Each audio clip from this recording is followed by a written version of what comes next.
Welcome to the deep dive.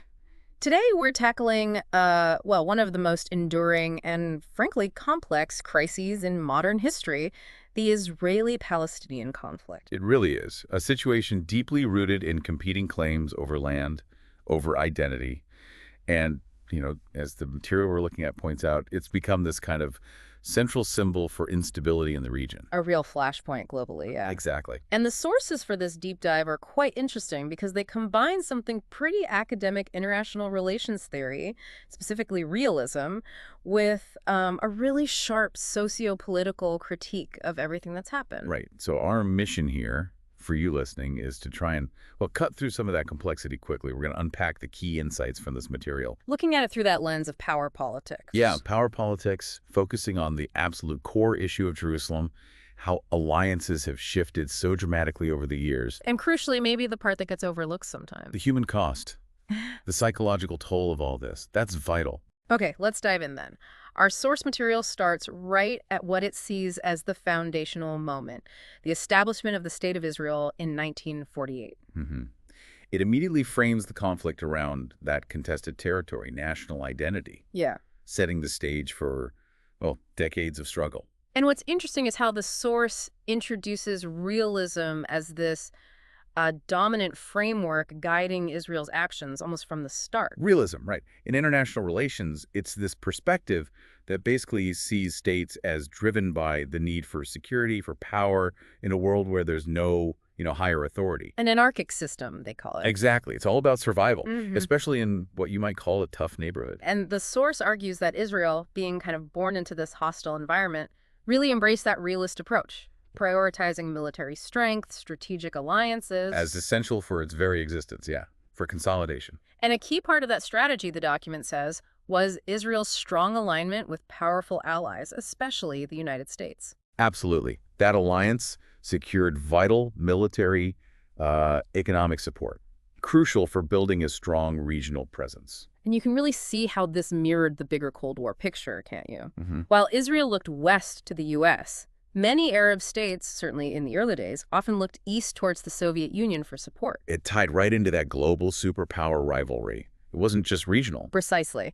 And the source suggests this realist mindset helps explain Israel's often proactive, sometimes even preemptive, security policies and military actions. From that viewpoint, these are seen as, necessary steps for preserving the state in a really volatile situation. But here's where the source brings in its critique. It highlights that while security is the stated goal, this intense focus through that realist lens often leads to policies that clash, sometimes quite dramatically, with international human rights norms. The tension is a really major point in the material. The source connects this security-first approach to the prolonged military control and subjugation of Palestinian territories and people. Arguing it fuels those cycles of resistance and repression that we've seen play out over and over. Yeah, and it mentions the intifadas, the Palestinian uprisings, as a direct reaction to that perceived power imbalance, where one side holds so much more military and political weight. And the feeling that traditional diplomacy just wasn't working. Exactly. Failed diplomacy, asymmetric power. So, moving from that foundation, the source then zooms right in on Jerusalem, calls it the absolute epicenter. It makes sense, doesn't it? Jerusalem isn't just another piece of disputed land. It's so layered. It's a collision of religious, national, historical claims going back, forever. Millennia. And the material really highlights the period after 1967, when Israel took control of and later annexed East Jerusalem during the Six-Day War. That fundamentally changed things. Made the city this incredibly sensitive focal point, not just regionally, but for the whole world. And for Palestinians, the source is pretty stark about the impact. It talks about displacement, ongoing poverty, and how their claims, their connection to the city, are suppressed under military dominance and what it calls international inertia. that sense that the world just hasn't taken decisive action. Right. So from that local epicenter, the source then kind of pulls back to the regional picture, looking at how alliances have shifted. Yeah, initially, especially in the early decades, there was a much stronger sense of Arab unity supporting the Palestinian cause, often channeled through bodies like the Arab League. But that unity wasn't fixed, was it? Not at all. The source points to repeated military defeats against Israel and, maybe more importantly, the changing strategic interests of individual Arab states over time. Which led to something pretty significant. Normalization agreements with Israel. Exactly. The source gives those key examples. Egypt back in 79, Jordan in 94, and then more recently the UAE and Bahrain with the Abraham Accords in 2020. Which, as the source notes, were brokered kind of outside that traditional framework involving Palestinian statehood talks. Right. And this is another place where the source uses that realist lens again. It frames these shifts as examples of balancing. Basically, states making pragmatic choices. Yeah, aligning or realigning with stronger powers, or just shifting regional dynamics to secure their own interests, which maybe didn't line up perfectly with pan-Arab solidarity anymore. And the result for the Palestinians, highlighted by the source. Increasing isolation, diminishing support from those traditional allies. It mentions figures like Yasser Arafat trying to find support elsewhere, the Soviet bloc, global movements, but internal divisions, external pressures. It all hindered the statehood goal. The source then takes a closer look at a couple of specific complex relationships. Turkey and the U.S. come up. Turkey's stance is fascinating, isn't it? The source argues it's a real case study in that balancing act. How so? Well, you often hear very strong rhetorical support for the Palestinian cause from the Turkish government, condemning Israeli actions quite publicly. And there's significant domestic pressure inside Turkey pushing for that too, right? From different political and religious groups. Definitely. But, and this is the source's point, Turkey also maintains pretty substantial economic ties and diplomatic relations with Israel. There's this pragmatic statecraft going on beneath the surface. So the source explains that duality as pragmatic realism again. Pretty much. Trying to protect its economic interests, trade, energy, while also navigating these crucial strategic relationships, particularly within NATO and with the U.S. A careful tightrope walk kind of avoids a complete break despite the strong words. Exactly. And the source notes this balancing act does draw criticism sometimes for maybe not matching the rhetoric with more substantive action. Okay, then there's the U.S.-Israel alliance. Foundational, the source says, but also complex. American support really ramped up after 1967, partly about countering Soviet influence, sure, but also tied into wider economic and strategic interest. But the source also notes that the strong U.S. backing has drawn international criticism over the years. Yeah, particularly concerning Israeli policies in the occupied territories, the humanitarian situation, especially in Gaza. That's been a constant point of friction. And here, the source points to quite a significant shift in recent U.S. policy. It describes the Trump administration's approach as becoming, quote, more overtly one-sided. And it cites specific actions, recognizing Jerusalem as Israel's capital in 2017. Moving the U.S. embassy there. And the Abraham Accords we mentioned, which were widely seen as sidelining Palestinian leadership in those normalization deals. So the argument from the source is that these moves, while they definitely bolstered Israel's position geopolitically, they further alienated the Palestinian cause and represented a pretty clear shift away from any previous, even perhaps veiled, pretense of U.S. neutrality. This shift, the source argues, increased uncertainty, reinforced perceptions of bias in the international system. And it links that to factors contributing to radicalization and a kind of hopelessness among Palestinians in the occupied territories. So you get this picture through the realist lens, states acting in self-interest, building power, shifting alliances.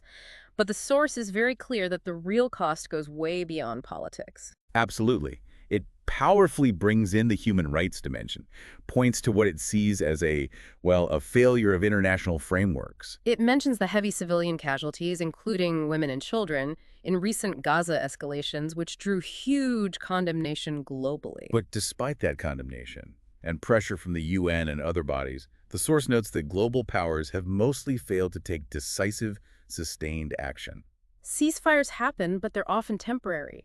The underlying structural issues, the occupation, they persist. And this pattern, the source argues, really shows a critical failure of international institutions to enforce accountability, especially when powerful states or their allies are involved. It suggests the normalization of violence in this context just erodes the credibility of the whole human rights system. Yeah, it's essentially arguing that political strategy and power dynamics just seem to consistently trump humanitarian concerns. The voices of the oppressed get drowned out, Reducing the very idea of peace to just another tool of state power. and this leads the source into a more philosophical critique, moving beyond just realism to talk about the human, the psychological toll. It even brings in Aristotle, that idea that a tyrant keeps people poor so they can't think or resist. That's a striking connection. And the source applies it, arguing that in places like Gaza, East Jerusalem, the deliberate perpetuation of poverty can function as a tool of control. Populations struggling just to survive day to day. Can become politically inert, right? Too preoccupied with basic needs to engage in organized resistance or even critical thought. The source also frames war itself more broadly, not just about land grabs, but as a means of mass distraction, even dehumanization. Destroying infrastructure, fragmenting communities, breeding fear. It argues that occupying powers can use these things to suppress critical political consciousness. So the deeper tragedy, maybe even more than the physical destruction, is this erosion of the ability to think independently, critically. And the source contends that when global powers prioritize their strategic interests over humanitarian needs, they are, in effect, enabling this violence and injustice to continue. It even points a finger at media narratives sometimes, suggesting they can simplify things, perpetuate one-dimensional views, obscuring the complex human reality on the ground. So, while realism gives us one way to understand state action's power, interest of the source is clear. It just doesn't capture the full story, especially the human cost. Exactly. And it doesn't just leave us there in that kind of bleak analysis. It does introduce an alternative vision. Yeah, it points to this growing intellectual and political movement advocating for a one-state solution. Describing it as a rationalist alternative, one that emphasizes coexistence, equality, mutual recognition. Instead of segregation or one group dominating the other, the vision is for a single, binational democratic state, both Jews and Palestinians living with equal rights. It mentions figures like Edward Said championing this. And the core argument from its proponents, according to the source, is that the traditional two-state approach, after decades of trying, It just hasn't delivered justice or stability. It's failed, fundamentally. they argue that real peace has to be built on shared humanity, an honest look at history, not just power deals between elites. Now, the source absolutely acknowledges this, faces huge political hurdles. Of course, it challenges deeply ingrained ideas of statehood, identity on both sides. But the source stresses that even with those difficulties, this alternative vision is crucial. It serves as a necessary counterpoint to the kind of fatalism. That accepts perpetual conflict as just the way things are.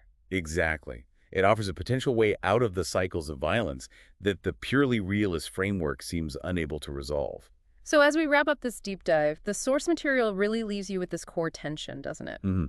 The Israeli-Palestinian conflict as a stark example of the limits of pure realism when it's divorced from ethical thinking.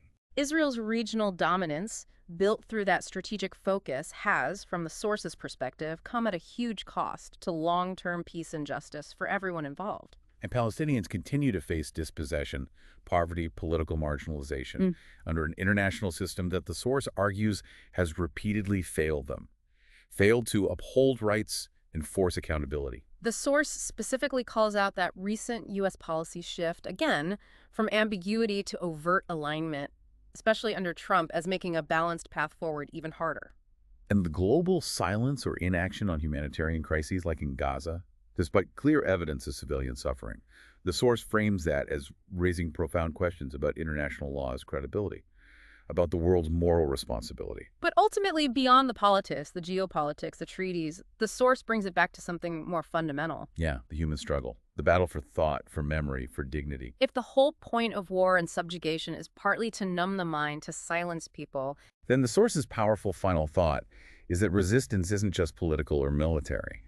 It starts with remembering, with thinking critically, with speaking out. the flames of Jerusalem, it suggests, illuminate not just destruction, but also potential awakening, compelling the world to see this not just as a political problem. But as moral crisis, that's a heavy but really important thought to leave you with.